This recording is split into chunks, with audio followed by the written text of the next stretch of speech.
So I will definitely never forget the moment I took a pregnancy test and it was positive. I was with one of my dear friends in a Starbucks bathroom.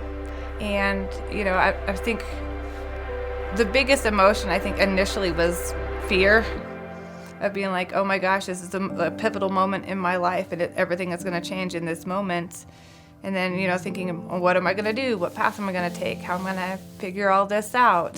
So it was very overwhelming and scary. And I definitely cried and hugged my friends. And, she's like, we'll figure it out. Like, it's going to be okay. Nearly half of all pregnancies are unplanned. So as you can imagine, when women walk in that are in Nicole's situation, they are just feeling pure panic, a lot of shame, very overwhelmed, shocked, guilty, abandoned, sometimes depressed. And here at Life's Options, we just want to erase all of that and treat them as Jesus would and come in a humble and unconditional love way, that they don't have to feel those feelings anymore, that they can feel hope, they can feel love, they can feel joy in this situation. I would say I never saw myself as being somebody who was going to have a kid without the father. That was never something I planned, never something I imagined, it's not something I wanted, but that is just how my life unfolded.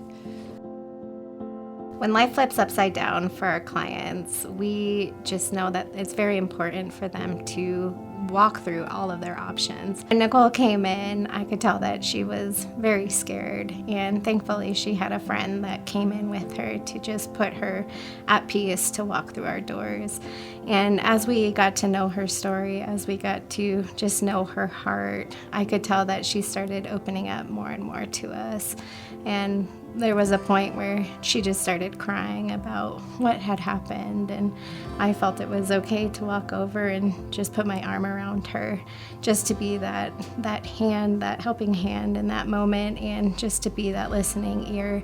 And as the director of Life's Options, I think that's one of the things that is most important to us, is that people can walk through our doors and they don't have to have fear or shame, but they can walk in and just feel at home. They can feel like they're talking to a friend, that we are not judging them for anything that they've done. And that's just really where our heart is. We want them to feel like this is a safe place. And if I can help one person out there who's terrified, who's alone, who feels like all the doors are closed and there's no way out, there's no hope, no, there really, really is. And that's so important for people to know, because it's scary going through something alone. And it can be so easy to feel like you want to give up on everything. And you don't have to. You don't have to give up on anything. There's a way out. And they just met me in my mess and was like, what can we do for you? How can we be here for you?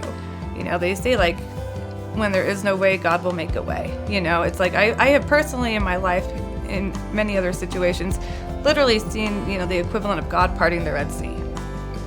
And that's what this was. It was a parting of that sea, of all the obstacles, of the pain, the fear, the hopelessness, everything that you have that's negative. There is a way through. And I found that.